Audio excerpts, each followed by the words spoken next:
नमस्कार, मैं हूं शरद द्विवेदी और बोलो बोलो मुंह तो खोलो हमारे इस खास कार्यक्रम में आपका बहुत बहुत स्वागत है। और आप जानते हैं कि ये एक ऐसा कार्यक्रम है जो युवाओं की राय का कार्यक्रम है, जो युवाओं के एक्सप्रेशन का, उनकी अभिव्यक्ति का कार्यक्रम है।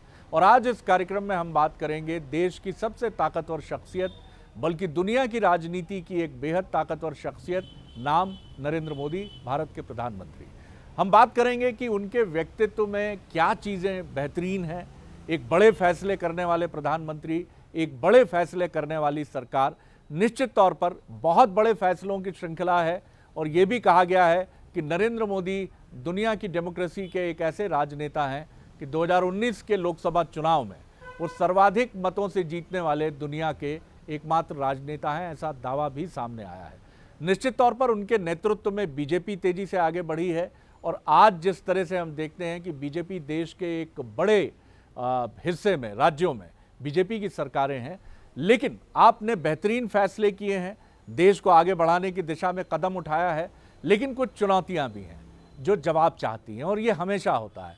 और एक ताकतवर राजनेता और एक काबिल राजनेता के सामने तो ये चुनौती और अधिक होती है। दोस्तों, इससे पहले कि हम आगे बढ़ें, हम सोचते हैं कि एक पैकेज हम देख लेते हैं नरेंद्र मोदी जी की शख्सियत पर, उनकी पर्सनैलिटी पर, फिर उसके बाद हम आपके साथ बातचीत के लिए सामने आते हैं। तो आइए रुक करते हैं इस पैकेज का। कहते हैं इतिहास लीडर को उसकी शख्सियत से ज्यादा उसके फैसलों के लिए याद रखता है। और प्रधानमंत्री नरेंद्र मोदी वो शख्सियत है जिन्हें उनके बड़े फैसलों की वजह से सदियां याद रखेंगी। नरेंद्र मोदी ने गुरुवार को देश के नए संसद भवन की नींव रखते हुए इतिहास में एक और अहम पन्ना जोड़ दिया। किसी देश के इतिहास में नए मोड़ उसके नेतृत्व के बड़े फैसलों से ही आते हैं। और नरेंद्र मोदी ने एक नहीं बल्कि कई बार देश को ये मौके दिए हैं। यदि आज़ाद भारत की बात की जाए तो जवाहरलाल नेहरू और इंदिरा गांधी के बाद नरेंद्र मोदी ही वो प्रधानमंत्री रहे हैं जिनके बड़े फैसलों ने देश को सही मायनों में संप्रभु होने का एहसास कराया है। नोटबंदी नरेंद्र मोदी का वो बड़ा फैसला था जिसने देश ही नहीं बल्कि पूरी दुनिया को चौंका दिया था। हालांकि इसके नतीजों को लेकर आज भी बहस है, लेकिन इसमें कोई शक नहीं कि इतना बड़ा फैसला लेना एक मजबूत नेतृत्व के ही बस की बात थी। इस फैसले के बाद भी मोदी अपने बड़े फैसलों से लगातार चौंकाते रहे। ऐसा नहीं है कि उनके बड़े फैसलों ने देश को ही प्रभावित किया, बल्कि उनके फैसलों की गूंज संयुक्त राष्ट्र संघ और अमेरिका में भी रही। कश्मीर से आर्टिकल 370 को हटाना एक ऐसा ही फैसला था। 70 सालों में जो हिम्मत कोई नहीं दिखा पाया, वो हिम्मत मोदी ने दिखाई। इसे मोदी का सबसे ऐतिहासिक फैसला माना जाता है। नागरिकता संशोधन कानून और एनआरसी का फैसला लेकर भी मोदी ने बहुत से उन सवालों को हल करने की कोशिश की जो सालों से देश की एकता और अखंडता के लिए खतरा बने हुए थे। 500 साल पुराने अयोध्या विवाद का अंत भी मोदी सरकार की पहल का ही नतीजा है। पाकिस्तान के खिलाफ पहले सर्जिकल और फिर एयर स्ट्राइक के फैसले ने भी दुनिया को एक बदले हुए भारत का एहसास कराया। लाख विरोध के बाद भी मोदी सरकार ने जीएसटी लागू करने का फैसला लेकर भी सरकार की मजबूत इच्छा शक्ति का परिचय दिया। सिर्फ राजनीतिक या सामरिक ही नहीं, बल्कि पीएम मोदी के फैसलों ने देश के सामाजिक ताने बाने को भी गहराई से प्रभावित किया है। फिर चाहे वो 3 तलाक को अपराध घोषित करना हो या गरीब सवर्णों को 10% आरक्षण देने का फैसला हो। नरेंद्र मोदी की योजनाएं भी देश और समाज में आमूलचूल परिवर्तन लाने वाली साबित हुई हैं। फिर चाहे उनका स्वच्छ भारत अभियान हो या फिर नई राष्ट्रीय शिक्षा नीति को लागू करना, नरेंद्र मोदी के फैसलों ने देश का इतिहास और भूगोल दोनों बदले हैं। और ये उनके बड़े फैसले ही थे जिन्होंने उनके कद को दूसरे नेताओं के मुकाबले काफी बड़ा बना दिया। ये नरेंद्र मोदी के फैसले ही थे जिन्होंने उन्हें अंतर्राष्ट्रीय मंच पर भी दुनिया की दूसरी महाशक्तियों के नेताओं के साथ खड़े होने का मौका दिया। Bureau report, Bansal news. चलिए, मैं साथियों की तरफ लौटता हूं। सबसे पहले मनमीत, आपसे ही मैं आगाज करता हूं, आरंभ करता हूं। क्या लगता है, आप किसी चिंतन में भी डूबे हुए लग रहे हैं, सोच रहे हैं नरेंद्र मोदी के बारे में लगता है। क्या लगता है आपको, एक व्यक्ति के तौर पर आप सहमत हो सकते हैं, शायद असहमत भी हो सकते हैं, लेकिन एक ओवरऑल एक युवा के नाते आप किस तरह देखते हैं प्रधानमंत्री नरेंद्र मोदी की शख्सियत को?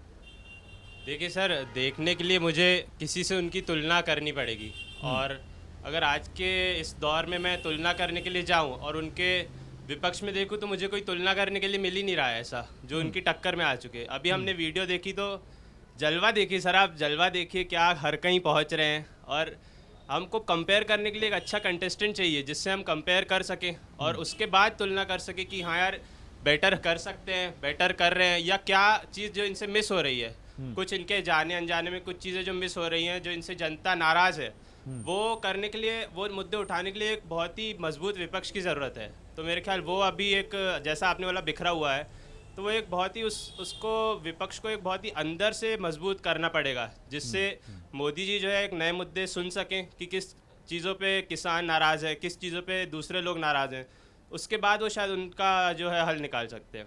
सबसे एक कहावत ये कहती है कि सबसे अच्छा जो व्यक्ति है या जो अपने राइवल्स पर निगाह रखता है और उन्हें डे बाय डे कमज़ोर करता चला जाता है। क्या आप मानते हैं कि नरेंद्र मोदी में ये सलाहियत है, ये काबिलियत है? अगर आपको सफल होना है तो आपको सबसे ज़्यादा नज़र अपने दुश्मनों पे ही रखनी पड़ेगी, क्योंकि आपको असफल करने पे तो उन्हीं का जोर लगा हुआ है ना सर। तो ये तो आपको देखना ही पड़ेगा, पर मेरे ख्याल से उतना जोर तो इनका लग ही नहीं रहा है वहाँ पे, क्योंकि वो उनके दुश्मन इतना काम शायद नहीं कर रहे हैं कि विपक्ष में एक बड़े लेवल पे आवाज़ नहीं उठ रही है। सरस, क्या आप इत्तेफाक करते हैं कि नरेंद्र मोदी एक ऐसे चतुर पॉलिटिशियन भी हैं जिन्होंने कांग्रेस पर, क्योंकि ये नारा हमने देश में पहली बार सुना जिसमें ये कहा गया कांग्रेस मुक्त भारत, प्रैक्टिकली संभव नहीं है, लेकिन हमने देखा कि उन्होंने कांग्रेस के नेताओं पर, ख़ासतौर से राहुल गांधी, सोनिया गांधी और भी जो लीडर्स हैं, मध्य प्रदेश में हमने कमलनाथ जी की घेराबंदी बीजेपी ने जिस तरह की, तो क्या बीजेपी एक ऐसी पार्टी भी है और नरेंद्र मोदी एक ऐसे नेता भी हैं जो अपोजिशन को लगातार कमज़ोर करने पर भी उनकी निगाह और उनका एक मैकेनिज्म काम करता रहता है? सबसे पहले तो मुझे लगता है नरेंद्र मोदी जी इस बात से बिल्कुल नाराज़ तो नहीं होंगे कि अगर अपोजिशन कमज़ोर हो रहा है तो इस बात से नाराज़गी का कोई वो नहीं है, लेकिन नरेंद्र मोदी जी खुद कभी इस बात पे सामने नहीं आएंगे और नहीं आना भी चाहिए। जैसे आपने कहा कि चतुर पॉलिटिशियन है, तो एक चतुर व्यक्ति और समझदार व्यक्ति, मैं दोनों कहूँगा, दोनों को ये बात कभी जाहिर नहीं करनी चाहिए सबके सामने कि मैं तुम्हें नीचे दिखाने की कोशिश कर रहा हूँ या मैं तुम्हें दबाने की कोशिश कर रहा हूँ, और यही उनकी महानता है और इसी में नरेंद्र मोदी काबिल तारीफ़ हैं। थोड़ी सी मन की बात मैं अपनी कह रहा हूँ, और मुझे लगता है अगर बीजेपी ऐसा कर रही है तो इतनी बड़ी पार्टी है, इतने सारे लोग उसमें इन्वॉल्व हैं, तो कहीं ना कहीं सबकी मानसिकता एक जैसी तो होगी नहीं। ठीक है, एजेंडा एक हो सकता है, लेकिन मानसिकता एक होनी, ये थोड़ी सी बात समझ में नहीं आती। तो अगर कुछ लोग कर भी रहे हैं तो मुझे लगता है वो समझने वाली बात है, और जो कर रहे हैं वो तो हो ही रहा है ना, हम कांग्रेस मुक्त हो ही रहे हैं कहीं ना कहीं, और इसमें केवल बीजेपी का हाथ नहीं है, जो वो चाह रहे हैं वही हो रहा है, तो कहीं ना कहीं कांग्रेस भी इन्वॉल्व है। तो कांग्रेस कैसे इन्वॉल्व होगी? अब उनके नेता अगर इधर आ रहे हैं तो इन्वॉल्वमेंट तो है कहीं ना कहीं, अगर मान रहे हैं इस बात को तो इन्वॉल्वमेंट तो है। मुस्कान कुछ कहना चाह रही थी। जैसा कि उन्होंने कहा कि कहीं ना कहीं नेता यहाँ से वहाँ हो रहे हैं, तो हमें उसमें ये भी चीज़ देखनी चाहिए, ये भी देखना ज़्यादा ज़रूरी है कि ऐसा क्यों हो रहा है, कांग्रेस कहाँ पर कहीं ना कहीं कमज़ोर पड़ रही है। इसमें बिल्कुल मैं कहूँगी कि मोदी जी का योगदान है, एक सफल नेता के तौर पर वो उभर रहे हैं, लेकिन कांग्रेस को पीछे या नीचे खींचने में वो क्यों सफल हो गए, तो वहाँ कहीं ना कहीं कांग्रेस भी कमज़ोर है, क्योंकि वहाँ पर खुद कुछ श्योरिटी नहीं है, एक चेहरा जो उभर कर आता है वो नहीं है, और हमें शायद क्या राजनीति पीछे चल रही है उस चीज़ से हम पूरी तरह से वाकिफ़ ना हो शायद, लेकिन कहीं ना कहीं जिस इंसान ने पार्टी बदली वो शायद अंदर ही अंदर सेटिस्फाइड नहीं है अपनी पार्टी से, या जिस तरह से उन्हें देखा जा रहा है, या शायद मैं यहाँ पर क्लियरली एक बात कहना चाहूँगी जो मेरे मन में है कि कांग्रेस को मैं एक ऐसी पार्टी के तौर पर देख रही हूँ आज की तारीख में जहाँ राहुल गांधी को एज अ फेस पोर्ट्रे करने के लिए, उनको आगे ले जाने के लिए और उन्हीं को उस पोजीशन पर बनाए रखने के लिए जो उनके बाकी पार्टी के काबिल नेता हैं उनको कहीं ना कहीं पीछे किया जा रहा है। और मुझे नहीं लगता कि कोई भी ऐसा नेता जो अपने आप में वो एफिशिएंसी देखता है वो इस चीज़ को टॉलरेट करेगा। आपको नहीं लगता ये एक परसेप्शन भी हो सकता है? जी हाँ। सर मैंने एक बहुत बड़ी चीज़ देखी है जो SSR से मैंने देखी है, जो बॉलीवुड में वेव आई थी नेपोटिज्म वाली। आई थिंक वो कहीं ना कहीं पॉलिटिक्स में भी रही ही है एंड नरेंद्र मोदी जी ने ये बहुत पहले सेंस कर लिया था। सो मुझे ऐसा लगता है कि उन्होंने अपनी हम्बल बिगिनिंग्स, जो टी स्टॉल वाली, कि उन्होंने चाय बेचने वाला इंसान आज हमारा प्राइम मिनिस्टर है और सबसे लोकप्रिय प्राइम मिनिस्टर है, उन्होंने वो हम्बल बिगिनिंग्स हाईलाइट करते हुए ये जताना चाहा कि कैसे राहुल गांधी और कांग्रेस में इंटरनली ही डेमोक्रेसी नहीं है। क्योंकि सिर्फ राहुल गांधी, जैसे हमने अभी देखा, अभी डिसेंट हुआ था, अगर कुछ महीने पहले हम देखें कांग्रेस में काफ़ी बड़ा डिसेंट था, ट्रेंड भी किया था ये ट्विटर पे काफ़ी लंबे टाइम तक। उनकी कोई जूम मीटिंग भी हुई थी जिसमें मैंने मतलब कुछ ट्वीट्स वगैरह देखे थे। सो उससे भी कोई कंक्लूजन नहीं निकला, मतलब उन्होंने डिसेंट बेसिकली पूरा शांत कर दिया। ऑल्दो राहुल गांधी जी ने अग्री किया कि हाँ ठीक है, नेक्स्ट टाइम वो नहीं आना चाहेंगे एज अ फेस, बट उन्होंने अभी तक किसी को बताया नहीं कि अब कौन आ सकता है उनकी जगह। कहीं ना कहीं जो इनका इंटरनल डेमोक्रेसी है वो इतनी ब्रोकन है, ये नरेंद्र जी ने बहुत पहले से ही हाईलाइट कर लिया था अपने थ्रू ही। तो कहीं ना कहीं मतलब वो अंदर वो से अपने भी राइवल की कमजोरियों को बहुत अच्छे से समझते हैं।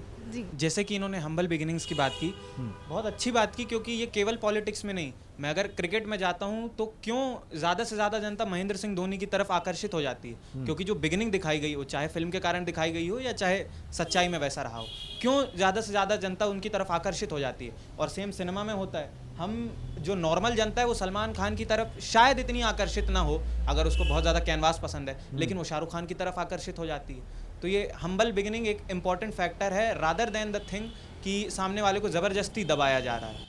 तो इनका अगर ये PR है तो PR ही कह लें, या अगर सही में ऐसा है तो फिर भी PR ही लेकिन कह आप लें। युद्ध में मोरालिटी की अपेक्षा नहीं कर सकते हैं। जब महाभारत में कर्ण का पहिया कीचड़ में फंसता है तभी कृष्ण कहते हैं कि अर्जुन मारो। अब ये नैतिक प्रश्न है कि एक व्यक्ति जो फंस गया है और जो बार बार कह भी रहा है कि आप मत वार करिए, इस समय आप दुनिया में बदनाम हो जाएंगे, आप अगर मुझे मारेंगे तो कमज़ोर पर आपने कमज़ोरी की स्थिति में वार किया। लेकिन कमज़ोरी आज हम ये तो नहीं याद करते कि वो कमज़ोर था। मुस्कान का ये पॉइंट बड़ा मजबूत लगा मुझे कि आप कमज़ोर खुद हैं क्या? ये कांग्रेस के लिए रिट्रोस्पेक्शन का विषय है, क्योंकि निश्चित तौर पर आप अपने ताकतवर प्रतिद्वंदी से ये उम्मीद नहीं कर सकते कि वो नैतिकता के सवाल लेकर आपकी तरफ देखेगा और आपसे जवाब लेगा। अथर्व कुछ कहना चाह रहे हैं, फिर मैं कुशाग्र से भी बात ज़रूर करना चाहूँगा। अब्बास भी हमारे साथ हैं, अमन भी हैं। हाँ जी। मैं मैम की बात से बिल्कुल एग्री करता हूँ। मैं समझता हूँ, मुस्कान की बात से जी मैं समझता हूँ, चाहे वो 2014 का जनरल इलेक्शन हो, चाहे 2019 का जनरल इलेक्शन हो, चाहे रीजनल इलेक्शंस हो, ये लड़ाई डायनेस्टी वर्सेस डेमोक्रेसी की रही है, जहाँ हमारे पूरे यूथ ने और हमारे देश के सभी लोगों ने डेमोक्रेसी को चुना है डायनेस्टी को हटाकर। तो मैं समझता हूँ ये अब बहुत इम्पोर्टेंट। ये मुझे बताइए कि डायनेस्टी वर्सेस डेमोक्रेसी, कोई अगर डॉक्टर है और उसके यहाँ 5 पीढ़ी से डॉक्टर निकले हैं और वो नर्सिंग होम भी देख रहे हैं या और सौभाग्य से वो सब बड़े लीडिंग प्रैक्टिशनर्स हैं, तो क्या आप ये कहेंगे कि ये फला परिवार डायनेस्टी रूल कर रहा है? डायनेस्टी एंड डेमोक्रेसी, इन दोनों में जिस कंटेक्स्ट में डायनेस्टी यहाँ पे यूज़ हो रहा है, मैं समझता हूँ ये इंडियाज़ डेमोक्रेसी का एक बहुत बड़ा डिफेक्ट रहा है। चाहे वो रीजनल पॉलिटिकल पार्टीज़ हो, चाहे वो कुछ नेशनल पार्टीज़ हो, उनमें अगर डायनेस्टी ये बहुत ठान ले कि हमको की गवर्नमेंट रोल ही प्ले करने हैं, हमको मिनिस्टरशिप्स ही चाहिए, और उसके कारण जो वर्दी वहाँ पे साथी हैं उनके उसी पार्टी में, उनको आगे नहीं करना, यहाँ पे डायनेस्टी चीज़ गलत आ जाती है। नहीं, क्या आप मानते हैं कि अगर राहुल गांधी जी को की जगह कोई और कांग्रेस प्रेसिडेंट या प्राइम मिनिस्ट्रियल कैंडिडेट बनता है तो क्या कांग्रेस बदल जाएगी, सी चेंज हो जाएगा, लोग प्यार करने लगेंगे, बहुत बहुत समर्थन देने लगेंगे? डायनेस्टीज का रोल तो ख़त्म होगा, वहाँ पे जो कंट्रोलिंग पावर है वो तो डेमोक्रेटिक प्रोसीजर में आएगी। अभी अगर चाहे हमने मनमोहन सिंह जी के बारे में भी यही सुना था कि सोनिया गांधी और कांग्रेस के कुछ लोग उनको कंट्रोल करते थे, ये चीज़ तो ख़त्म होगी। भाई यही बड़ा सवाल है कि ये राय है या ये सच्चाई है, ये बड़ा सवाल है। ये राय है या सच्चाई है ये तो नहीं मालूम, पर जिस तरीके से अभी पॉलिटिकल सिनेरियोज आ रहे हैं, पॉलिटिकल डिस्कंटेंट होना सही है, पर पॉलिटिकल एनिमिटी के कारण एक पर्टिकुलर पार्टी को टारगेट करना और मैं समझता हूँ कि ये उसी पार्टी का रीज़न है, उनको अपने अंदर रिफॉर्मेशंस लाना अब बहुत ज़्यादा ज़रूरी हो ये चुका important बात है। और इसी को लेकर बीजेपी टारगेट करी जा रही है। तो ये कांग्रेस को समझना चाहिए और इंटरनल रिफॉर्मेशंस लाकर डायनेस्टी ख़त्म करके डेमोक्रेसी प्रिंसिपल्स उनको इनकलकेट करने चाहिए। अगर मैं जल्दी विकेट गंवा रहा हूं तो कुछ प्रॉब्लम्स तो हैं। बिल्कुल। मेरा स्टांस ठीक नहीं है, मेरा बैकलिफ्ट ठीक नहीं है, फ्रंट फुट ठीक नहीं है, बैक फुट ठीक नहीं है, तो मैं आउट तो हो रहा हूं। बिल्कुल। और उसके लिए ईवीएम कितनी जिम्मेदार है या दूसरी चीज़ें हैं, इस पर बात करना थोड़ा सा एक बड़ा अलग दिशा में चला जाता। फातिमा। सर, जैसे कि आपने कहा कि ये युद्ध है, तो इसमें हम नहीं एक्सपेक्ट कर सकते कि जो भी आपका एनिमी है वो आप पे थोड़ा सा नरमी से पेश आएगा या आपको समझेगा कि ठीक है, अगर जैसे आपका कुछ ठीक नहीं है या आप फेल हो रहे हैं तो आपको छोड़ दिया जाए।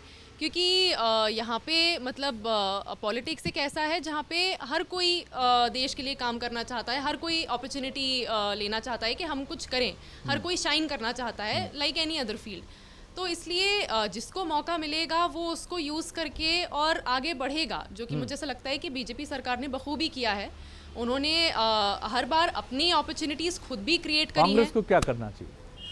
सर, कांग्रेस को मुझे ऐसा लगता है कि जो उनकी कमियां हैं, पहले तो मुझे ऐसा लगता है एक्सेप्ट करना चाहिए, क्योंकि एक्सेप्टेंस सबसे बड़ी चीज़ होती है। अगर आप में कुछ कमी है, अभी आपको लगता है उन्होंने एक्सेप्ट नहीं किया है कि हम कमज़ोर हैं? नहीं सर, मुझे ऐसा लगता है कि कहीं ना कहीं थोड़ी कमी है एक्सेप्टेंस में, क्योंकि पहले ही स्टेज होता है एक्सेप्ट करना, तभी आप अपनी गलतियों पे कुछ काम कर सकेंगे। तो जब तक एक्सेप्टेंस नहीं है तब तक फिर आगे कुछ काम नहीं होगा। जी, एक मैं कुशाग्र से क्विक एक इनका रिएक्शन ले लेता हूँ। जी सर, मेरे ख्याल से सुपर 30 एक बहुत चर्चित फिल्म रही है जिसमें ऋतिक रोशन बोलते हैं राजा का बेटा राजा नहीं बनेगा, राजा वही बनेगा जो काबिल होगा, हकदार होगा। बट हमने देखा है, हमारा भारत का इतिहास रहा है, कितने राजाओं के बेटों ने भी कितने सफलता से राज किया है, चाहे वो कोई डायनेस्टी हो चाहे को हो। लेकिन मुझे ये बताइए कुशाग्र कि डेमोक्रेसी में क्या राजा और क्या फ़कीर, चुनने वाली जनता है। जी सर, जी सर, तो जनता भी उसी चुनेगी जो उनके पास सामने विकल्प होगा। सर, अपॉर्चुनिटी सबको थाली में परोस के नहीं दी जाती है। ठीक है, जो रूल कर रहे हैं उनके पास प्लेटफॉर्म है कि वो अपनी बात रख सकते हैं, बट सर ये तो नरेंद्र मोदी जी ने खुद ही अपना एक एग्जाम्पल सेट किया है कि नीचे से भी इंसान उठ सकता है। अगर आप ऊपर ऊपर देखते रहे, नहीं वहाँ पे तो जगह नहीं है, हम ऊपर कैसे जाएंगे, तो सर आपको थाली में तो अपॉर्चुनिटीज़ मिलेंगी नहीं। अगर आपको कुछ करना है तो आप खुद मेहनत करिए। ठीक है, अगर आप सफल नहीं हो सकते तो आप राय बना सकते हैं, बट आप मेहनत करने से पहले, आप कोशिश करने से क्या पहले, आप ये भी मानते हैं कि राजा का बेटा होना एक बड़ा डिसएडवांटेज भी है कि आप फटा कुर्ता पहनते हैं, राहुल गांधी एक ही जीन्स पहनते हैं, अरमानी के सूट में मैंने तो नहीं देखा उन्हें, या वो बहुत ही लेविश लाइफस्टाइल में उतरते हैं, बड़ी महंगी गाड़ियों का शौक़ है क्योंकि कोई चीज़ छिपती नहीं है, लेकिन इसके बाद भी वो राजा के बेटे हैं। अगर मैं आपके शब्दों में कहूँ तो हम वो चीज़ नहीं देख पाते, लेकिन नरेंद्र मोदी जी का चाय वाला जो एटीट्यूड है और जो सच्चाई भी है वो हमें बहुत अपील कर जाता। जी सर, एक टर्म होता है अपॉर्चुनिटी कॉस्ट, कि अगर आपको कुछ पाना है तो आपको कुछ खोना भी होगा। अगर आपको जनता पे रूल करना है तो आपको उनके जैसा दिखना भी होगा। हो सकता है आप बहुत बड़े ख़ानदान से हो, आपके पास दुनिया भर की सारी लग्जरी हो, बट अगर आपको जनता का भरोसा जीतना है तो आपको उन्हीं के स्तर पे दिखना भी पड़ेगा। ये होता है एक डिसएडवांटेज है कि इंसान अपनी खुद की राय, खुद का इंटरेस्ट वो ढंग से नहीं बता सकता है। हमें नहीं पता राहुल गांधी जी, अभी माननीय राहुल गांधी जी क्या सोचते हैं, उनकी क्या विचारधारा है, उनके इंटरेस्ट क्या है, उनको फुटबॉल पसंद है, क्रिकेट पसंद है, उनके पीछे इतना बड़ी पार्टी का नाम जुड़ गया है कि हम जानते ही नहीं कि उनका असली व्यक्तित्व क्या है, उनकी स्ट्रॉन्ग पर्सनैलिटी। चलिए, अब बात से मैं एक छोटी रिएक्शन। आप सर, मुझे लगता है सर कांग्रेस पार्टी का डिक्लाइन इसलिए सर कम्युनिकेशन गैप सर बहुत ज़्यादा हो गया है लोगों के प्रति। उनके सर नीचे लेवल के जो वर्कर्स हैं शायद वो मॉनिटर नहीं कर पा रहे, जो उनका जो गैप बन रहा है सर, और ऊपर लेवल के लीडर्स भी जो हैं शायद वो भी उस तरह से परफॉर्म नहीं कर पा रहे। एक तरफ बीजेपी का बहुत स्ट्रांग कैडर बेस्ड एक ऑर्गेनाइजेशन स्ट्रक्चर है और कांग्रेस उसके मुकाबले संगठन में बहुत कमज़ोर है। यस सर, यही आ रहा है कि मतलब वो डिलीवर नहीं कर पा रहे जो चाह रहे हैं, उनका प्लान क्या है वो बता नहीं पा रहे लोगों को कि क्या चाह रहे हैं। और मुझे लगता है कि उन्होंने अब जनता पे ही छोड़ दिया है कि वो ही एक ऑपोजिशन का रोल प्ले करे। 5 या 10 साल बाद खुद ही वो चेंज जब चाहेंगे तो जब कांग्रेस को ला दें, लेकिन वो खुद से कोई ऐसी कोई तैयारी अब वर्क नहीं कर रहे हैं। चलिए, आपके पास मैं आऊँगा, पहले पीछे से एक रिएक्शन लेकर। जी सर मेरे अकॉर्डिंग जैसे जो मोदी जी की पर्सनालिटी है कि एकदम क्लियर विजन है और रिस्क टेकिंग वाला एटीट्यूड है उनका थोड़ा, कि वो जब से सत्ता पे आए हैं उनने कुछ ना कुछ ऐसा किया है कि पूरी जनरेशन ही हिल गई है। कि उनने शुरुआत में वो डीमोनेटाइजेशन किया जिसके वजह से एक बहुत मेजर चेंज आया। लिए तो क्रिटिसाइज भी किया गया उनको। सर अब ओपिनियंस हैं, उसको आप कोई आप उसको पॉजिटिव अच्छा लेता निर्णय है। मानती हैं? सर मैं तो काफ़ी अच्छा निर्णय मानती हूँ, क्योंकि हाँ हालांकि एक मिडिल मैन, एक कॉमन पर्सन के लिए वो इतना ना लाभदायक हुआ ना कुछ कमज़ोरी हुई उस डिसीजन से, बट जो करप्शन वाली चीज़ है वो काफ़ी हद तक काफ़ी जगहों पे ठीक हुई। बट वही सर कि लोग अच्छाइयाँ देखने के बजाय बुराइयों पे ज़्यादा फोकस करते हैं, तो मीडिया में उस टाइम पे काफ़ी इस बात का इशू हुआ था कि उनके सत्ता पे आने से काफ़ी चीज़ें नेगेटिव हो गई, काफ़ी बड़ा अच्छा issue मुझे हो ये गया। बताइए, माफ़ कीजिएगा मैं बीच में आपको इंटरप्ट कर हाँ रहा जी। हूँ, कि सबसे अच्छा नज़रिया क्या होता है ज़िंदगी में? आप क्या सोचते हैं कि आप चाहे शाहरुख खान को बहुत पसंद करें या आप धोनी को बहुत पसंद करें या प्राइम मिनिस्टर को पसंद करें, लेकिन हमेशा प्रशंसा होनी चाहिए, या मैं उसको ये नहीं कहूँगा क्रिटिसिज्म, मैं उसको कहूँगा समालोचना, कि कोई भी व्यक्ति क्या बियॉन्ड है कि उसमें कुछ ना कुछ तो ऐसा होगा जिस पर आप बात करेंगे कि ये और बेहतर होना चाहिए। इस नज़रिए से कितने लोग देखते हैं, या आपको लगता है नहीं डाई हार्ड फैन है तो हैं, अब कोई और बात नहीं होगी? सर लूप होल्स तो सब में होते हैं, इनकी गवर्नमेंट में भी, इनकी सत्ता में भी काफ़ी लूप होल्स हैं, बट ये एक बहुत पॉजिटिव इम्पैक्ट हुआ है कि इन्हें एक बार सेट कर दिया है कि अब जो अपकमिंग फ्यूचर में जो भी लीडर आता है उसे इतने एटलीस्ट चेंजेस करने ही पड़ेंगे to be in the ruling party. ठीक बात है, बड़े फैसलों के प्रधानमंत्री हैं वो। जी सर जैसा आपने पहले बोला था, और मतलब इस लड़ाई में आप एक्सपेक्ट नहीं कर सकते कि कोई आपसे शांत बैठ जाए, मतलब जो अपोजिशन है। All is fair in love and war mainly. तो सर तब तक ऑल इज़ फेयर जब तक आपको याद रहे कि जो जीत रहा है उसे याद रहे कि आप वॉर किसके लिए लड़ रहे हैं, आप हमारे राष्ट्र के लिए लड़ रहे हैं। जब तक जो सत्ता पे बैठा है उसके दिमाग में है कि जो भी वो कर रहा है वो हमारे बेनिफिट में है, किनके लिए है, मतलब जो सत्ता है उसके बेनिफिट में है, तब तक वो सही है। इस तरीके से अगर अपन देखें, जैसा आपने कहा डॉक्टर का बच्चा डॉक्टर है, तो कुछ गलत नहीं है उसमें सर। बहुत, मेरे पापा इंजीनियर है, मैं भी इंजीनियर हूँ, कुछ दिक्कत नहीं है। पर एक पॉइंट आता है जब आपको ऐसे रियलाइज़ करना पड़ता है कि मतलब आपने ओथ तो ले लिया डॉक्टर बनने की, अगर आपने कहीं वो ओथ गड़बड़ कर दिया आपने कुछ, तो आप में ये भी होना चाहिए कि आप अपने बच्चे को डांटें और बोले कि बेटा तुम्हारे लिए सही नहीं है, प्लीज़ अब दूर हटो। या आपको खुद भी इतना होना चाहिए कि अब आप दूर हट जाएं। अगर आप जिन लोगों के लिए काम करना चाह रहे हैं उन्हीं के लिए ना कर पाए तो क्या बात है फिर? तो बिल्कुल ठीक बात है, ये तो इससे जी अमन। किसी भी मनुष्य की एक पूरी व्यक्तित्व का 10% हिस्सा भी नहीं होता उसके राइवल्स का कितना कमज़ोर होना या कितना ताकतवर होना। तो आज हम शायद मोदी जी के बाकी 90% के बारे में बात करें तो बेहतर होगा। तो उस 90% का जो है वो चलता है, मतलब अगर वो प्रधानमंत्री हैं, प्रधान सेवक हैं, मेरे लिए प्रधान सेवक हैं अगर वो, तो मैं उनकी कमी या उनकी अच्छाई के बारे में ज़्यादा बात करना मतलब चाहूँगा कि कांग्रेस की कमी के बजाय से के बजाय।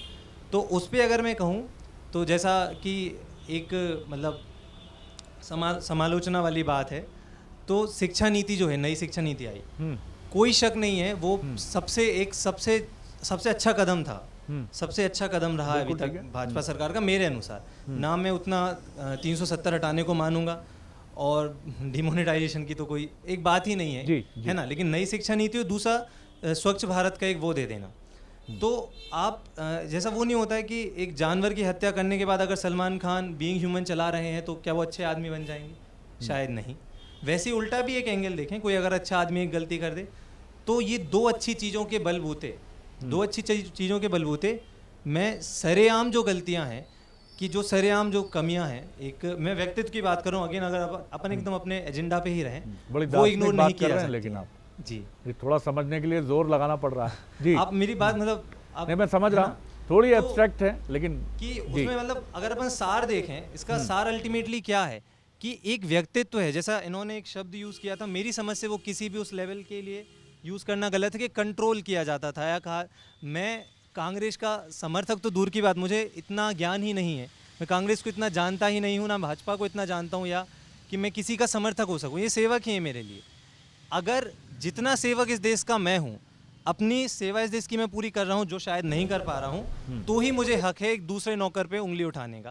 पहली बात तो ये आती, बट चूंकि ये सारी बातें कब होनी चाहिए, जब चुनने का मौका मिले। तो मैं आपकी बात को नटशेल में समझूं अगर, तो वो ये है कि आप मानते हैं नई शिक्षा नीति और स्वच्छ भारत अभियान इतने बड़े फैसले हैं कि आप उसी को इतना चमकदार और चमकीला मानते हैं कि आप मानते हैं कि ये नरेंद्र मोदी जी के व्यक्तित्व की बड़ी ताकत है। नहीं, मतलब मैं थोड़ा सा यहाँ पे आपसे दोहराए रखता हूँ यहाँ पे कि ये व्यक्तित्व की एक ताकत है। चूंकि ये इतना छोटा सा कार्यक्रम है, एक 70 साल करीब उनकी उम्र अभी हो गई है अप्रॉक्सीमेटली, इस एज के इंसान का व्यक्तित्व हम एक 1-1.5 घंटे के कार्यक्रम में तो कभी डिस्कस कर ही नहीं सकते। फिर एब्स्ट्रैक्ट बात होगी, है ना। बट वही अगर अपन एक पर्टिकुलर चीज उनकी बोलें अगर, तो आई गेस जहां से आपने शुरू किया था कि राइवल्स को कमजोर बनाना, उस बात पे भी अगर अपन आए तो बाई हुक और बाई क्रुक वाली एक अंग्रेजी में कहावत है। मैं इसको उसी नजरिए से देखता हूँ जो भी खासतौर पे अपने मध्य प्रदेश में उपचुनाव में भी हुआ। बाई हुक और बाई क्रुक, कांग्रेस कमजोर है, बिल्कुल दिखता है, सीधी बात है। चलिए, थोड़ी सी घुमावदार बातें हैं अमन की, लेकिन वो लेखक हैं, फिल्म मेकर हैं, तो जाहिर तौर पर वो जैसा सोचते हैं, उनकी घनेरी जुल्फ़ें जो हैं उसी तरह घनी उनकी बातें हैं। मैं एक बार फिर मनमीत की तरफ आऊँगा, उनके मन में कुछ बातें चल रही थी। मनमीत बहुत सोचते हैं और साथियों की बात सुनकर कुछ एक निष्कर्ष भी निकालते हैं मन में, और ये मुझे लगता है आप सब कर रहे होंगे इस समय। इन लोगों की बातें सुन के मेरे ख्याल से मेरे को तो पता चल गया कि कांग्रेस कमज़ोर कहाँ पे है। तो ये उन लोगों को पता क्यों नहीं चल पा रहा है पता नहीं। कांग्रेस एक अच्छी पार्टी है, बहुत पॉलिटिकल पार्टी है, पर जैसा अब्बास ने बोला, फातिमा ने बोला, उधर पे एक कम्युनिकेशन गैप बहुत ज़्यादा है। अब अगर अपन दूसरी पार्टी की बात करें तो हमको चुनाव जीतते तो हमको लगता था यार प्रधानमंत्री कौन बनेगा, अच्छा नए चेहरे आते थे, और ये नए चेहरे सर कदम कदम बढ़ के उस मुकाम तक पहुँचे हैं। अटल बिहारी वाजपेयी जी साहब देखिए साहब, उनका इंटरव्यू देखिए, लेखक कितना अच्छा बोलते थे, कितने अच्छे चीज़ों को समझाते थे, वो उनका संघर्ष भी हमने देखा है। तो मेरे ख्याल जो इंसान हमने बहुत शुरू से समझा है कि जो इंसान काम करता है उसका आगे बढ़ना बहुत ज़रूरी है और वो डिज़र्व करता है उस चीज़ को, तो वो धीरे धीरे हर सीढ़ी चढ़ के वो आगे बढ़े और उस मुकाम पर पहुँचे। वैसे ही सर इस तरफ दूसरी तरफ देखें तो हर बार अगर हम देखें कांग्रेस चुनाव जीतेगी तो किसका कंट्रोल रहेगा ये सब हमको पता है। तो एक नए चेहरों को लाने की बहुत ज़्यादा ज़रूरत है सर, जो एक ऊंचे लेवल पे आए। बिल्कुल, मुझे लगता है ये काफ़ी महत्वपूर्ण बात है। पलक सर ये बिल्कुल सही बात है, ऑपोजिशन जो है वो वीक है, वो सबको पता है। यहाँ भी अभी जितनी भी लोगों ने अपनी राय रखी तो इसमें कोई दो राय है ही नहीं कि कांग्रेस वीक है, और कहीं ना कहीं इसमें मोदी जी की ही समझदारी है कि उन्होंने अपने राइवल्स पे हमेशा नज़र रखी और इस चीज़ का ध्यान दिया कि उनकी क्या कमज़ोरी है और उस चीज़ को ध्यान में रखते हुए स्टेप्स उठाए। सर मैं ये कहना चाहूँगी कि उन्होंने अभी तक काफ़ी बोल्ड डिसीजंस लिए हैं, जैसे कि इंदिरा गांधी जी ने लिए थे पहले, और नरेंद्र मोदी जी भी अब एकदम वैसे ही बोल्ड डिसीजंस लेते हैं। लोकतंत्र में अपोजिशन भी उतना ही इम्पॉर्टेंट है जितना कि आपका सपोर्ट होता है, क्योंकि अपोजिशन आपको ये बताता है कि आपके भीतर क्या और बेहतर करने की आपको ज़रूरत है। सुरभि, मेरे सभी साथियों ने कहा कि कांग्रेस बहुत एक वीक पार्टी है, तो मुझे लगता है कई खामियां बीजेपी में भी हैं, बट अगर हम अभी की सिचुएशन देखें या हम इलेक्शंस 2019 को देखें तो वो बीजेपी वर्सेस कांग्रेस नहीं था, वो मोदी जी वर्सेस कांग्रेस था या कोई भी और पार्टी। बिल्कुल ठीक, क्योंकि चाहे वो रीजनल इलेक्शन 2014 को भी मोदी वर्सेस कांग्रेस ही बोलूँगा, क्योंकि अगर वो कोई भी इलेक्शन हो, हमेशा अगर बीजेपी जीत रही है तो उसमें सबसे बड़ा हाथ एक मोदी जी का होता है, मतलब उनका नाम होता है उनके साथ। और ये चीज़ वो लोग इस वजह से जीतते हैं क्योंकि जो उनकी लोकप्रियता है वो इतनी ज़्यादा है, और वो इसलिए है क्योंकि जो लोग हैं, जो हमारी जनता है, वो उनसे कनेक्ट कर पाती है। जो राहुल गांधी के केस में या कोई और अभी जो लीडर आते हैं, एक बड़ा इंपॉर्टेंट पॉइंट सुरभि आपने उठाया है कि क्योंकि ये बिल्कुल ठीक बात है कि लोग अगर, मैं आऊँगा आपकी तरफ, कनेक्ट अगर आप किसी से कर पाते हैं तो आप अपनी बात उसको बता पाते हैं।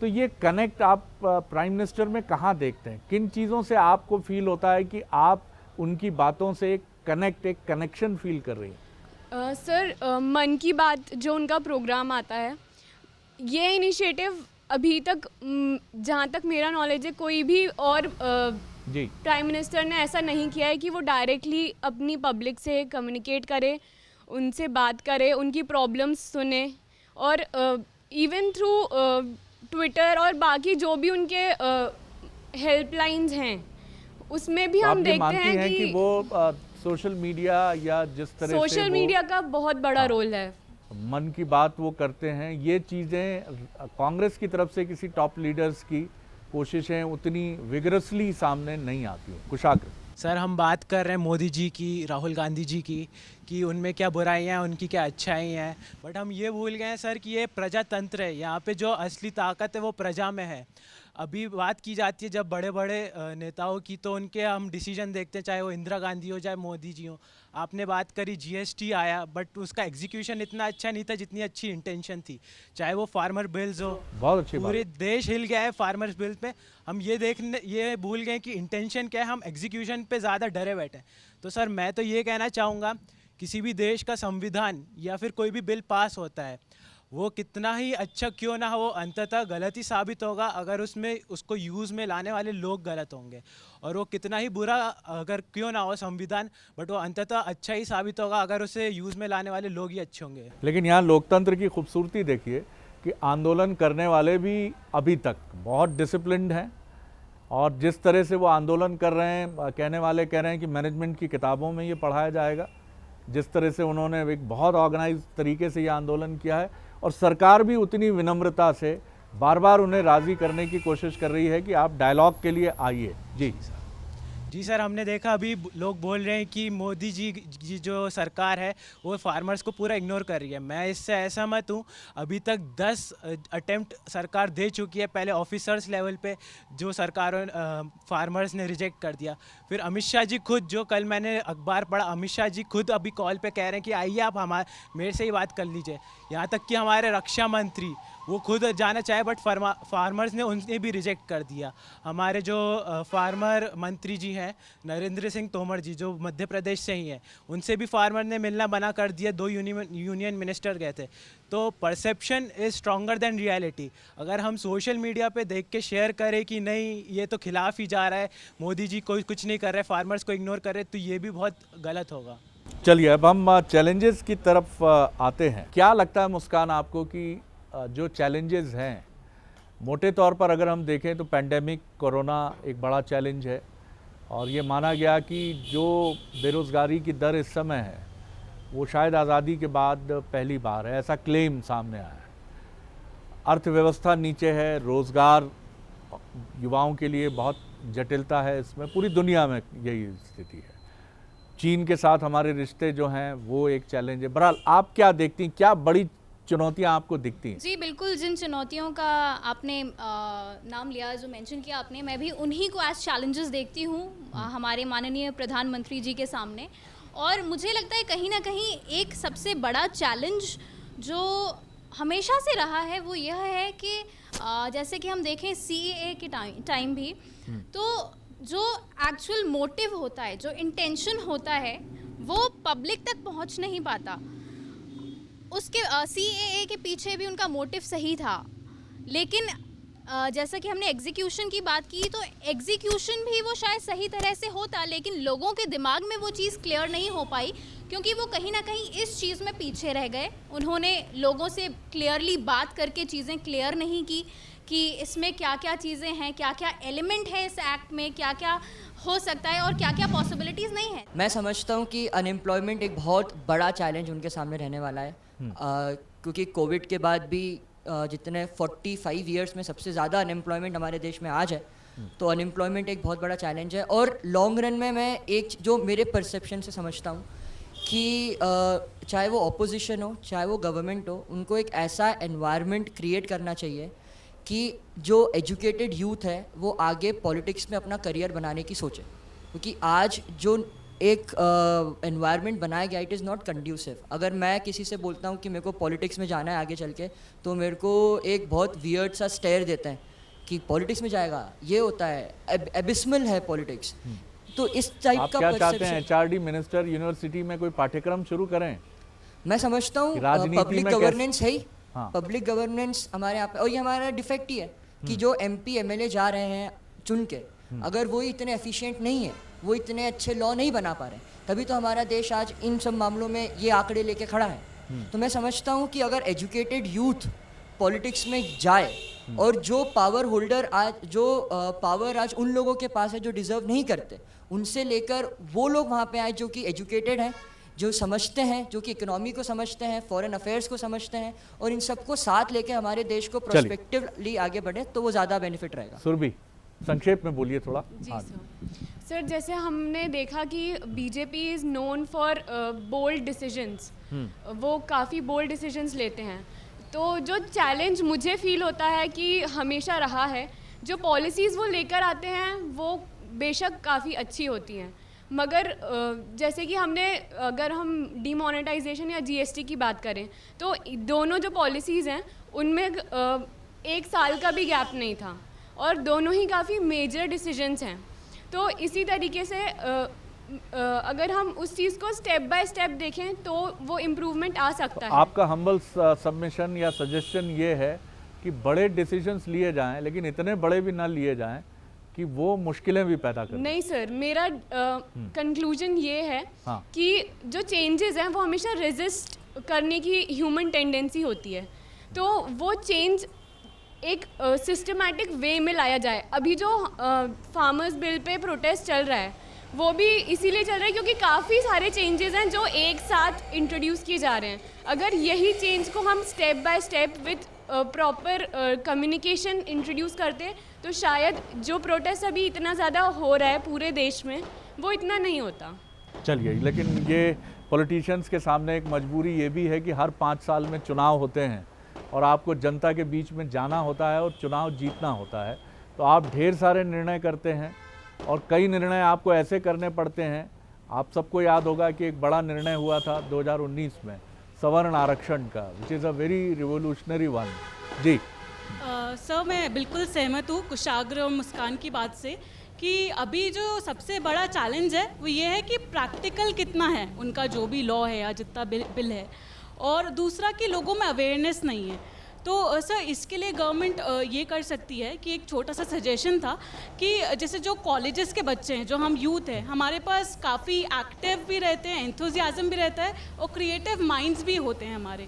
तो हम लोग भी एक कैंपेन चालू कर सकते हैं जिसमें हम गाँव में जाएं, लोगों को अवेयर करें, जो भी लॉज आए हैं उसके प्रोज भी बताएं और कॉन्स भी। हाँ सरस जी, चैलेंजेस। बड़े डिसीजन की जो बात हो रही थी, बड़े डिसीजन में मुझे लगता है एक उदाहरण मुझे याद आ रहा है इजराइल का, कि जब वहाँ पे उसको राष्ट्रभाषा घोषित करनी थी। आज भी हिंदी हमारी राजभाषा ही है। इस बात पे आज भी डिबेट चलता है कि हिंदी को करना चाहिए नहीं करना चाहिए। मैं बिल्कुल नहीं मानता करना चाहिए नहीं करना चाहिए, वो आपका सोलेली आपका डिसीजन है जो वहाँ पे बैठे हुए हैं। लेकिन उस समय इजराइल को राष्ट्रभाषा कर दी गई और वो किसी भी पैमाने में एक अड़ंगा नहीं बना उनके बढ़ोतरी में, उनके देश की बढ़ोतरी में। मेरा कहने का मतलब ये है कि अगर नहीं करना है तो नहीं करना है, करना है तो करना है। बात ये है, आप उसको मैटर ऑफ डिबेट लेके बहुत आगे तक ना लेके जाएं, और ये शायद एक पॉजिटिव एंगल है इस सरकार का। लेकिन फिर वही तो आप मानते हैं कि बड़े फैसले लेने के पहले, जैसा सुरभि कह रही थी, कि एक एक्सेप्टेंस भी होना चाहिए या उसको बनाने के लिए थोड़ा वक्त लेना चाहिए। जी फातिमा। सर, मैं उनकी बात से बिल्कुल अग्री करूंगी कि कहीं ना कहीं एक बहुत बड़ा चैलेंज ये है कि उनका इंटेंशन अच्छा है कोई पॉलिसी लाने के पीछे, पर वो हम तक कन्वे नहीं हो रहा है। और यूथ को साथ में लेके चलना बहुत ज़रूरी है, क्योंकि आज का यूथ ऐसा नहीं है कि अवेयर नहीं है या वो अपना कुछ अगर गलत उनको लग रहा है तो ऐसा नहीं है कि वो चुप बैठेंगे, उसके अगेंस्ट आवाज़ नहीं उठाएंगे। जो प्रोटेस्ट वगैरह भी हुई तो उसके अगेंस्ट उन्होंने आवाज़ इसलिए उठाई क्योंकि उन्हें गलत लगा, उनके परसेप्शन के हिसाब से वो गलत था। तो आप आइए, उनसे बात करिए, आप कॉन्फ्रेंसेस करिए, उसमें क्लियर आउट करिए उन चीज़ों को कि नहीं हमारा इंटेंशन ऐसा है। तो शायद उससे मुझे ऐसा लगता है कि काफ़ी फ़र्क आएगा। उससे काफ़ी फ़र्क आएगा। हाँ, मैं आऊँगा आपकी तरफ। मनमीत सर, इधर अब्बास ने एक बात कही थी कि अब कांग्रेस ने शायद छोड़ दिया है अपना अपोजिशन का पद निभाना और अब जनता को ही कह दिया है कि आप विपक्ष बन जाओ। तो हमको दिख ही रहा है जनता विपक्ष बनी हुई है और अपना जो प्रोटेस्ट है वो कर ही रही है। प्रोटेस्ट एक मेरे ख्याल आंदोलन बोलेंगे उसे, आंदोलन करना बुरी बात नहीं है, विरोध बोलेंगे, एक विरोध। हाँ, बशर्ते वो जंग ना बन जाए किसी से। हम किसी से लड़ नहीं रहे, हम आंदोलन कर रहे हैं, हम विपक्ष का ही काम कर रहे हैं, हम अपनी आवाज़ उठा रहे हैं। और जंग करना उसका हल नहीं है, आंदोलन करने में कोई बुराई नहीं है, क्योंकि जंग तो सर खुद ही एक मसला है, वो क्या मसलों का हल करेगी। सही एक ऐसी बहुत अच्छी बात जी, कही आपने। तो यही बात है कि हमको विपक्ष बन के एक बार ट्रांसपेरेंसी, जैसे इनने बोला कि प्रेस कॉन्फ्रेंसेस कम हुई है। आप ये कहना चाह रहे हैं कि अगर अपोजिशन ठीक तरीके से अपनी भूमिका नहीं निभा रहा है तो जनता को ही एक अपोजिशन तो की और तरह कौन अपनी निभाया भूमिका- सर? नहीं तो जैसे इनने बोला डिक्टेटरशिप हो जाएगी, तो डिक्टेटरशिप तो तभी होगी जब कोई सामने होगा ही नहीं लड़ने के लिए। तो इसलिए अब जनता वो अपना पद निभा रही है मेरे ख्याल से अपोजिशन का। जी पलक, आप बोलिए, अगर आप कुछ कहना चाह रही हो। हमारा जो संविधान है वो रिलीजन वाइज नहीं, मतलब हम फ्री हैं to follow any religion, to make sense of it everything, लेकिन जो राजनीति है वो मुझे लगता है वो भी रिलीजन वाइज नहीं होनी चाहिए। ये जो मतलब रिलीजन के बेसिस पे राजनीति नहीं होनी चाहिए बेसिकली, क्योंकि राजनीति भी कॉन्स्टिट्यूशन को ध्यान में रखते हुए ही करी जानी चाहिए कि जो हमारा संविधान जो कहता है उस चीज़ पे नज़र रखते हुए इस चीज़ को ध्यान में रखते चलिए, लेकिन आपको एक मोदी साहब को एक मैसेज करना चाहिए कि आप मन की बात, जितना मैं समझता हूँ मन की बात उन्होंने एक मोटिवेशनल स्पीकर के तौर पर चुना है। पॉलिटिकल बात उन्होंने, तो आप उनको एक सजेशन दे सकती हैं कि राजनीति के मन की बात एक ये भी कार्यक्रम आप शुरू कीजिए। सर बिल्कुल, मुझे मौका मिलेगा तो मैं करूँगी सजेस्ट। हाँ जी, आपकी तरफ आई जी। सर मैं बिल्कुल पलक की बात से एग्री करती हूँ। ये जो आत्मनिर्भरता का बहुत बड़ी चीज़ नरेंद्र मोदी जी ने करी है कि आप आत्मनिर्भर बने, बस ये आत्मनिर्भरता किसी एक जेंडर या एक पर्टिकुलर रिलीजन या एक सोशल क्लास, इकोनॉमिकल क्लास तक लिमिटेड ना रह जाए, क्योंकि अभी काफ़ी हद तक इनका प्रचार इस तरीके से हो रहा है। सर जैसे ये लोग हमें चाइना से बचा रहे हैं, ऐसा इतनी सारी चीज़ें करके, it turned out like Modi ji तो शेर हैं, बचा लिया इन्होंने चाइना से। बट सर जो रेप केस बढ़ते ही जा रहे हैं, लॉकडाउन में भी रेप केस बढ़ ही रहे हैं। सर 50% जनता को आप कैसे बचाओगे जो कि आपकी फीमेल है? सो आई थिंक लॉज भी ज़्यादा रिफॉर्मेटली होने चाहिए। बिल्कुल, लेकिन कुछ चीज़ें ऐसी हैं जिसमें मैं मानता हूं कि लॉ एंड ऑर्डर एक ऐसा सब्जेक्ट है जी, जो स्टेट गवर्नमेंट्स का भी सब्जेक्ट होता है, और कुछ चीज़ें समाज से भी जुड़ती हैं जी, और एक हमारी सामाजिक कमिटमेंट भी है। हर चीज़ के लिए सरकार की तरफ उंगली उठाना, हाँ मुझे लगता है आप सहमत होंगी इस बात सर। से मोदी कि लहर जो है, जो हम सब मानते हैं, काफ़ी लोगों ने मोदी जी का सोच के वोट किया है। जब वो इतने बड़े प्लेटफॉर्म पे हैं तो क्या वो बहुत सारे लोगों को, और कोई मैजिकल छड़ी नहीं है उनके पास। मैजिकल छड़ी तो नहीं सर, बट स्टिल कुछ एफर्ट्स अगर उनके साइड देखने मिलेंगे तो हमें लगेगा कि 50% आपकी तरफ। हाँ जी, अब्बास। और सर सबसे पहले मैं चैलेंज देखता हूँ सर, पहले तो फार्मर ही चैलेंज है जो अभी चल रहा है इशू। सर तकरीबन 50 to 55% सर जो पॉपुलेशन है इंडिया की, वो डायरेक्टली या इनडायरेक्टली अफेक्ट करती है, फार्मर्स पे डिपेंड है या फार्मिंग पे डिपेंड है। तो सबसे बड़ा चैलेंज तो अभी फार्मिंग है सर। सेकंड सर यूथ है जो सर 65% जो है बिलो 35 है पॉपुलेशन अभी इंडिया की, और जिसमें से 34.9 समथिंग% वो 25 to 15 के बीच में। लेकिन सर यूथ जो अपने चैलेंजेस है, ये प्रॉब्लम है सर, वो एड्रेस नहीं कर पा रहा है, मतलब वो बता नहीं पा रहा है कि क्या है उसकी प्रॉब्लम्स। सर कोई भी ऐसा प्रोटेस्ट या कितने लोग सहमत हैं इनकी बात से? यूथ अपनी प्रॉब्लम्स बता नहीं पा रहा है। सारे लोग सहमत हैं लगभग। आप सहमत नहीं हैं कुशाल? अच्छा, अथर्व आप भी सहमत नहीं? सहमत हैं, तो मतलब एक ही है बस। सर मुझे ऐसा लगता है कि यूथ को अभी अपनी जो एग्जैक्ट प्रॉब्लम है वो नहीं पता है, और उसको किस तरीके से कम्युनिकेट करना है ये भी सबको नहीं पता है। लेकिन आप जैसे पढ़े लिखे यूथ को अगर नहीं सर पता है, जैसे एकजुट होकर उस चीज़ को कम्युनिकेट करना बहुत ज़रूरी है। एक अकेला इंसान अगर बोलता रहेगा तो उसकी कोई भी नहीं सुनेगा, और वो चीज़ अभी यूथ में धीरे धीरे आ रही है, अवेयरनेस आ रही है, बट अभी और आना बाकी है।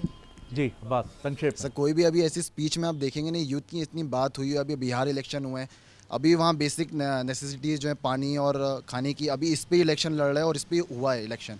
और अभी ये तो अभी की बात है, जबकि 15 साल से नीतीश सरकार थी वहाँ, लेकिन अभी भी कोई डेवलपमेंट की बात पे ऐसा इलेक्शन नहीं हुआ है। तो सर मतलब आप ये कहना चाह रहे हैं कि डेवलपमेंट पे फिर लौटना चाहिए? Yes sir. Sir basic necessities से अभी बाहर नहीं निकले लोग सर। कोई भी सर क्लाइमेट चेंज पे सर कोई मतलब वोट नहीं मांगता, या कोई नौकरियों पे वोट नहीं मांगता, या यूथ बताता भी नहीं है कि प्रॉब्लम है, और जब तक आप अपने राइट्स मांगेंगे नहीं कोई आपको देगा भी नहीं। इमोटिव इश्यूज ज़्यादा, भावनात्मक मुद्दे ज़्यादा आते हैं। Yes sir, definitely. वो अपील भी करते हैं। कुशाग्र बस चैलेंजेस की बात कर रहे हैं। चैलेंजेस की बात, हाँ सर मैं बार बार यही बात दोहराना चाहूँगा कि गवर्नमेंट एक सिर्फ एडमिनिस्ट्रेटिव टूल है, वो देश चलाने का एडमिनिस्ट्रेटिव टूल है। जो ताकत है वो हम जनता में है। अगर लोग ही अच्छे होंगे तो फिर सरकार को भी हम ही बदलते हैं और हम ही वो करते हैं। सरकार के सामने है चुनौतियां हैं, बट वो चुनौतियां क्यों नहीं है? बेरोजगारी है, क्योंकि लोग खुद से भी आगे नहीं बढ़ रहे हैं। लोग खुद भी आगे आके मोदी जी ने कहा कि आत्मनिर्भर बनिए, उसका बहुत गलत तरीके से भी वो किया गया कि मोदी जी ने बोला अब आप अपने हाल पे छोड़ दीजिए। उनका मतलब ये नहीं था, उनका मतलब ये था कि आप अपने आप को संभालिए, देश खुद ही संभल जाएगा। हम तो एक एडमिनिस्ट्रेटिव टूल है, हम आज हैं, हम कल नहीं होंगे। ठीक बात, बिल्कुल सही बात। अमन, संक्षेप में जी कंक्लूड करूंगा मैं जी। चैलेंजेस लगभग सभी ने सारे जो मेजर चैलेंजेस बता दिए।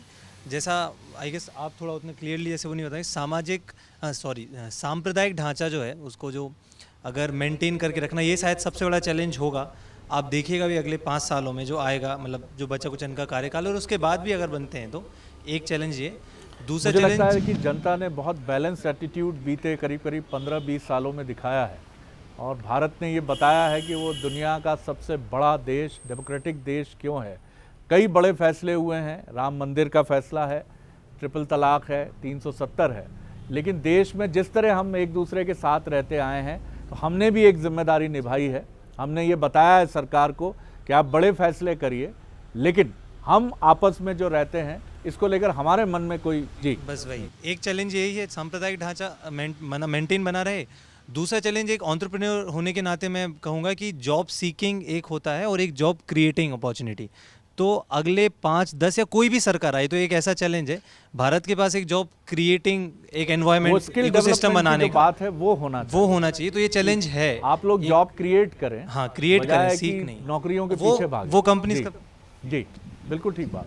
एक बात अंतिम में संक्षेप में कहना चाहूँगा, ये अपना आईटी सेल बहुत स्ट्रांग मानते हैं, है ही इतना स्ट्रांग, इतना ज़्यादा हो गया, लेकिन कहीं ना कहीं यहाँ पे कमी पड़ जाती है कि चाइना का आईटी सेल इतना ज़्यादा स्ट्रांग हो जाता है कि वो ये टर्म इस्तेमाल होती है कॉन्टिनेंटल डिलेमा, कि वो ऐसा हो गया है कि अभी अगर मैं गूगल में डाल के देखूँ हिंदुस्तान का मैप, तो वो इतना कम दिखाई देता है, वो चाइना की तरफ दिखाई देता है, वो पाकिस्तान की तरफ दिखाई देता है, कि जो इन्फॉर्मेशन वॉर चल रही है, तो इन्फॉर्मेशन वॉर में मुझे हिंदुस्तानी होने के नाते बड़ा दुख और बड़ी गुस्सा आती है इस बात से, और ये इन्फॉर्मेशन पूरे दुनिया में फैल रही है जी। तो कल को हम जानते हैं कि चाइना एक प्रोपेगेंडा बेस्ड एक कंट्री है, बिल्कुल प्रोपेगेंडा, और जहां सरकारी मीडिया भी पूरी तरह सरकार नियंत्रित है, पूरी तरह से। तो वो प्रोपेगेंडा लगातार करते हैं, और उनके कई तौर तरीके डेमोक्रेटिक हैं कि नहीं है, इस पर हमेशा सवाल होता है। चलिए, मुझे बहुत अच्छा लगा आप लोगों ने जिस ताकत के साथ और जिस स्ट्रेंथ के साथ अपनी बात रखी है।